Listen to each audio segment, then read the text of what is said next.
ఇరాన్తో దీర్ఘకాలిక మిత్రత్వం, మోడీ సర్కార్ దౌత్య పరిణతి వెరసి హర్మూజ్ దగ్గర భారత నౌకలకు అనుమతులు దక్కుతున్నాయి.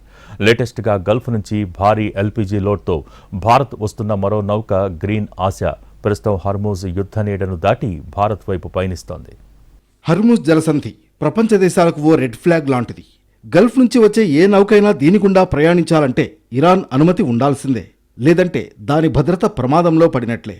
అందుకే నెల రోజుల పైనుంచి ఏ షిప్స్ కూడా హర్మూజ్ సంధి దాటి ముందుకు వెళ్లడం లేదు. ఒక్క భారత్ షిప్స్ ను మాత్రం అనుమతించింది ఇరాన్. గల్ఫ్ నుంచి భారీ ఎల్పీజీ లోడ్తో భారత్కు బయలుదేరిన మరో నౌక గ్రీన్ ఆశ హర్మూజ్ జలసంధిని సురక్షితంగా దాటింది. మరికొన్ని రోజుల్లో ఇక్కడికి చేరుకోనుంది.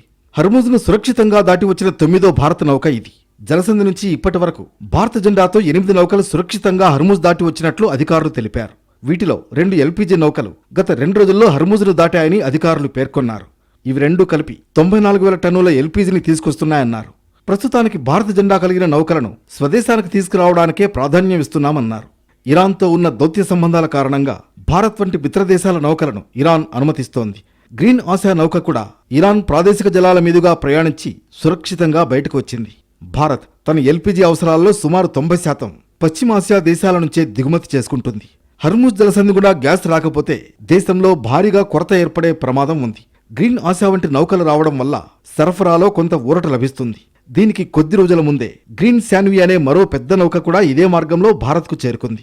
ప్రస్తుతం పశ్చిమాసియాలో పరిస్థితి క్లిష్టంగా ఉన్నప్పటికీ భారత నౌకాదళం మరియు విదేశాంగ శాఖ సమన్వయంతో మన ఇంధన నౌకలు సురక్షితంగా ప్రయాణిస్తున్నాయి.